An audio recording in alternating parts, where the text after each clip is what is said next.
I should have known something was off when Rachel started talking about relationships evolving.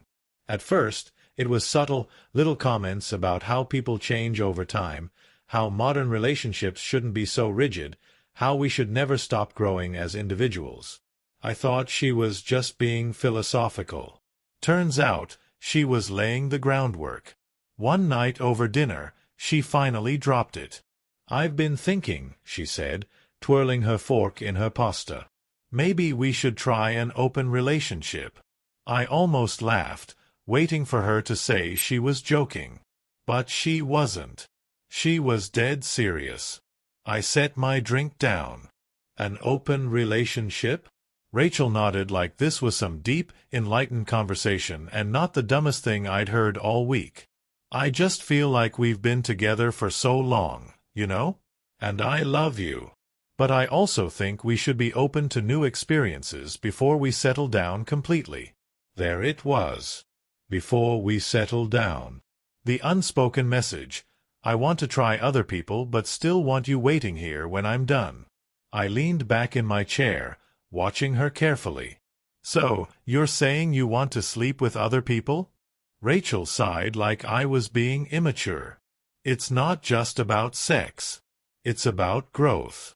Freedom. I don't want us to feel trapped. You get what I mean, right?" Oh, I got it loud and clear. Rachel wasn't interested in growth. She was interested in someone else. And she was setting up rules to keep me from interfering. I stayed quiet, waiting. Just as expected, she kept going. She had already thought this through. She wasn't just asking, she was convincing. "Listen, I know this might be weird at first," she continued, reaching for my hand. "But I know you. You're not the type to, go around chasing random girls. That's not really you." The first trap. "Not really me?" I repeated, raising an eyebrow. She gave me a soft, knowing smile. "You're just so loyal and emotionally mature. You wouldn't want meaningless flings. You're not like other guys who just act on impulse." Translation: You're the safe, stable option. So be a good boy and wait while I have my fun. I felt my jaw tighten, but she wasn't done. "Besides," she added casually, "it's different for men and women. Women are more selective. Our connections are deeper. If I ever explored something, it would be meaningful. But for you, I just don't think you'd even want that." That was the second trap. She was trying to box me in. If I said no, she'd frame me as insecure. If I said yes, she'd act like I was betraying her. Either way, she got what she wanted. I took a slow breath, keeping my expression neutral. "So, you want to see other people because you feel like you're missing out, but you don't think I would feel the same way?" Rachel smiled again, as if she had just won the argument. "Exactly. I know you, babe. No, you think you know me. But I just figured you out." I should have felt betrayed or angry, but honestly, I felt calm. Because I saw through every word. Rachel didn't actually want an open relationship. She wanted a free pass to cheat while keeping me as her safety net. She had already picked someone out. She had already planned how to justify it. And the best part? She had already convinced herself I wouldn't do anything about it. I could see it in her face, the satisfaction, the certainty. She thought I'd sit back like a loyal little placeholder while she went and explored. That's when I made my decision. I was going to give her exactly what she asked for.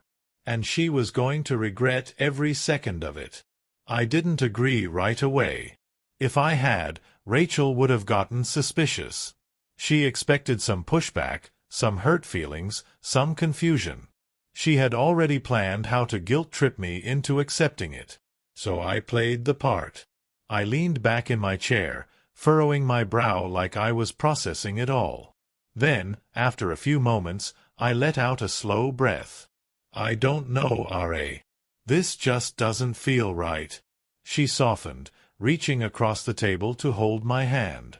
I get that, babe. I really do. But I think this is what's best for us. For me. There it was again. For me. I made sure to look unsure, hesitant. I let her talk, let her go on about how monogamy was outdated, how we should trust each other, how she wasn't looking to replace me, just expand her experiences. She was so sure of herself, so sure I would bend to her rules. And that's exactly why she never noticed when I started digging. Over the next few days, I kept up my act. I wasn't angry. I wasn't bitter. I was just thinking about it. Rachel, in return, was patient, at least outwardly. But I could see the cracks in her performance. She was checking her phone more often, texting more at night, stepping out of the room to take calls. She was waiting. Waiting for me to give in. Waiting for her new guy to slide into place. And sure enough, I didn't have to dig far. A few nights later, Rachel fell asleep early on the couch. Her phone was next to her, screen up, unlocked. I glanced at it. Just one look. And that's when I saw his name. Trevor. I recognized it instantly. Trevor was an old friend from college. The guy she always swore was just a friend. The guy she reconnected with last month, right when she started talking about growing as individuals. The guy who had sent her a very interesting text. Can't wait to finally have you the way I always wanted. It's going to be so much better now that he knows. Now that I know. My stomach tightened, but I didn't react.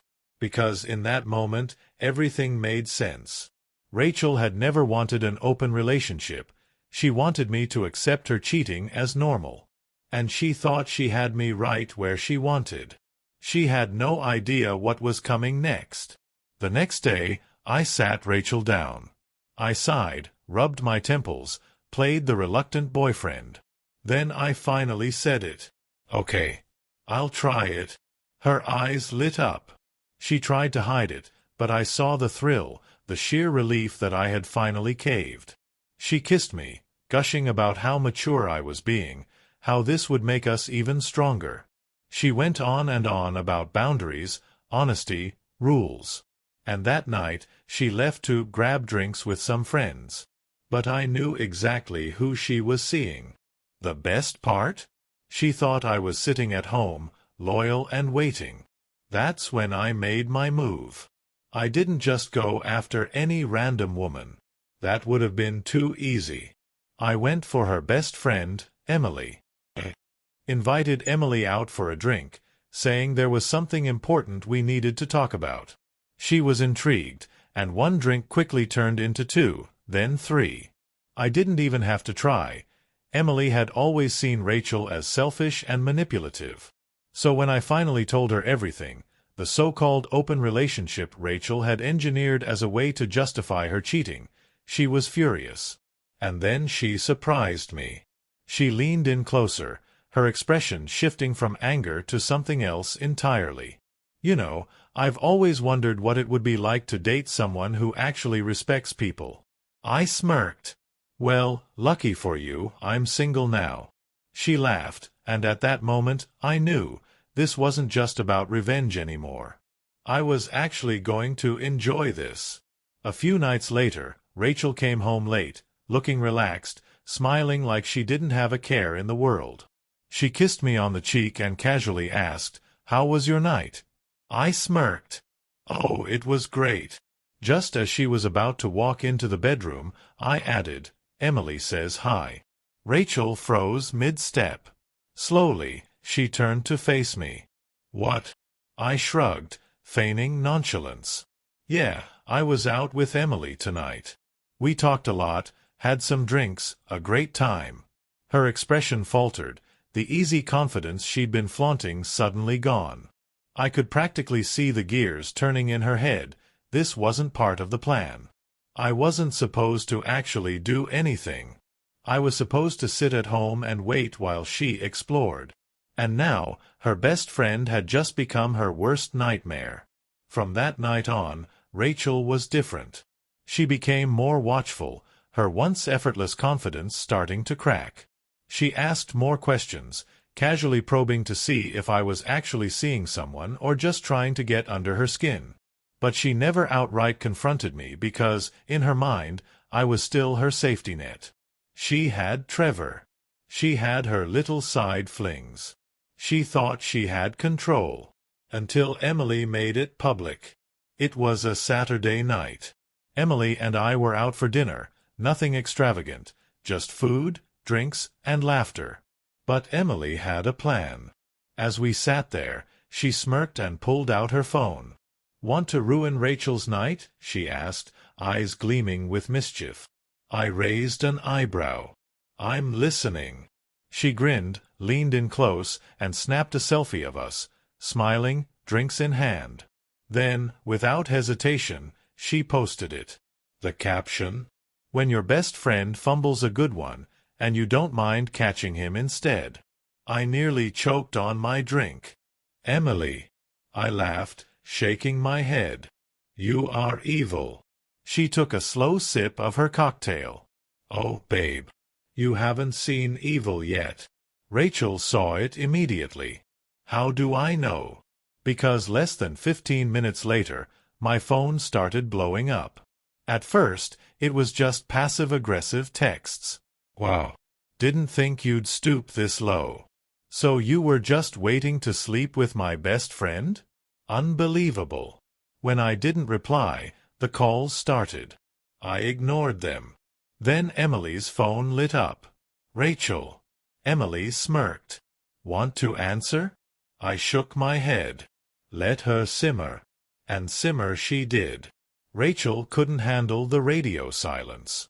So instead of waiting for a response, she showed up. We were still at the bar when I saw her storm through the entrance, eyes locked on me like a heat-seeking missile. People actually turned to look because she was fuming. She stomped up to our table, completely ignoring Emily. "What the hell do you think you're doing?" she hissed, voice low but venomous. I blinked, took a slow sip of my drink. "Having dinner."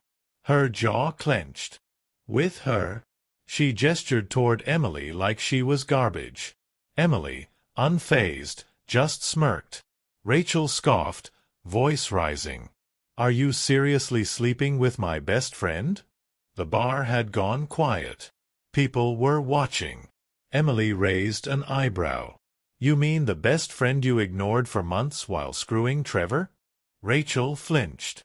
That was the moment she realized. She had no moral high ground, no sympathy to play for, no way to spin this. And worse, Emily wasn't even being petty. She was just better at this than Rachel was. Rachel's hands curled into fists, her face bright red, not just from anger but embarrassment. This was never supposed to happen. I was supposed to be waiting for her. Instead, I had moved on. And with someone better. She tried one last card, her voice turning pleading. "Come on. We're engaged. We've been together for years. You're really throwing all of that away for this?" I leaned forward, smiling. "No, Rachel. You threw it away the moment you decided I wasn't enough." She opened her mouth, then closed it. She had nothing left. She had gambled that I would always be there, waiting. And she lost. Rachel stormed out. And I finished my drink, completely unbothered. She thought that was the end of it. That she could just walk away, lick her wounds, and run back to Trevor, the guy she had thrown our relationship away for. But life had one last slap waiting for her. A few days later, Emily and I were out grabbing coffee when she suddenly burst out laughing. I raised an eyebrow. "What?" She turned her phone screen toward me. A text from a mutual friend. Rachel and Trevor broke up. Apparently, Trevor had found out about her meltdown at the bar. Someone had filmed it, her storming in, screaming at me, making a fool of herself. Trevor wasn't impressed. Turns out, he actually believed Rachel's open relationship story, that she and I had agreed to it in a mature, mutual way. But when he saw the video, he realized the truth. Rachel wasn't polyamorous. She wasn't exploring. She was just a liar. And Trevor? He didn't like being used. So he dumped her. Over text. Poetic. A few nights later, she tried one last time to regain some semblance of power. She texted me, "I hope you're happy." I stared at it for a second, then typed back, "I am. Thanks for asking." Blocked. And just like that, Rachel was gone for good. Emily smirked at me as I put my phone down. Well, that was satisfying. I grinned. Yeah, it was. I never expected to end up with Emily. But as we sat there, talking, laughing, actually enjoying each other's company, I realized something. This wasn't just revenge. I was actually better off. Rachel thought she was making a power move, forcing me into an open relationship. She thought she could have it all, me as her backup, Trevor as her fun on the side. Instead, she ended up alone. And I walked away with something better.